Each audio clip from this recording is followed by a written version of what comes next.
High LTV loans are essential for first-time buyers. It's difficult to think of a first-time buyer in the UK these days that would be able to come up with a down payment of 30 or 30+%. Uh, High LTV loans at the same time have a different risk profile.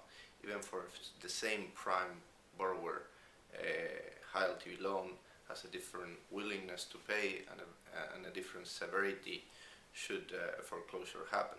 So with that different risk profile, definitely lenders should be particularly aware and careful when underwriting this type of loans.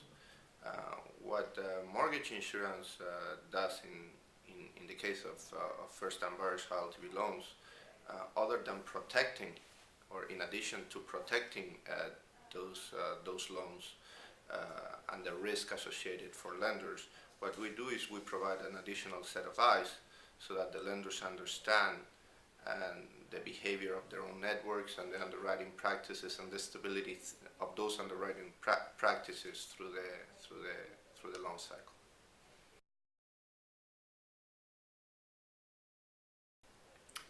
Mortgage lending is a highly volatile industry. In the good years, banks tend to end up competing on risk, and in the bad years, unfortunately, no matter how good a borrower's risk is, there's no availability of credit for them. The best way to solve this conundrum is through a long-term fix on our mortgage framework, in particular for first-time buyers. There are very good international examples as to how to provide that stability through the cycle. Lenders will be interested in being prudent in these times, but will also be interested in some incentives, in particular in the form of capital, to be prudent. So there's a need for the industry and regulators to come together and to find a long-term stable framework, probably on the basis of the good examples we have internationally available.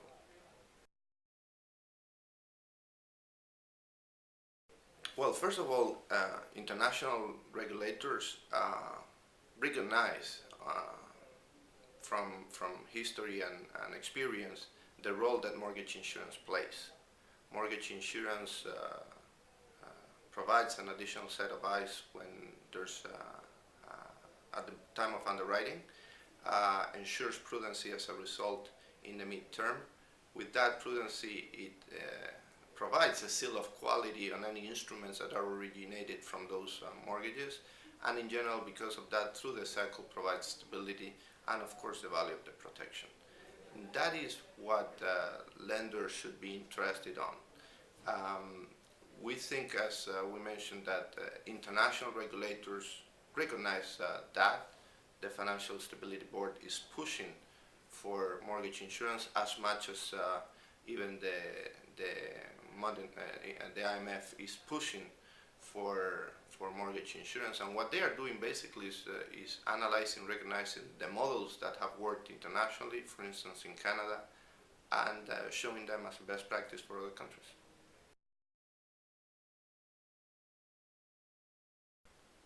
The Canadians were successful at putting together a framework that ensured prudency and stability through the loan cycle, through the long economic cycle.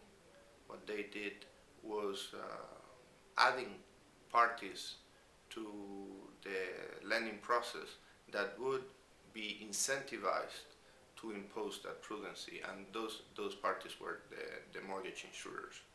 Mortgage insurers guaranteed that the lending criteria was remained adequate through the cycle and provided the strength of their guarantee. As a result of that, the loans originated through the cycle were high quality.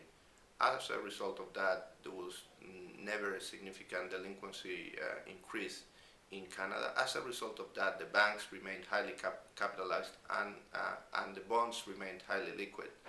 We can learn that a mortgage system can benefit from a stable, prudent framework that covers the high volatility that we see in the cycle.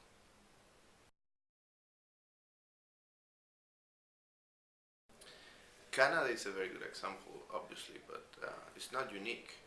In general, more and more jurisdictions are adopting a system where prudency is incentivized.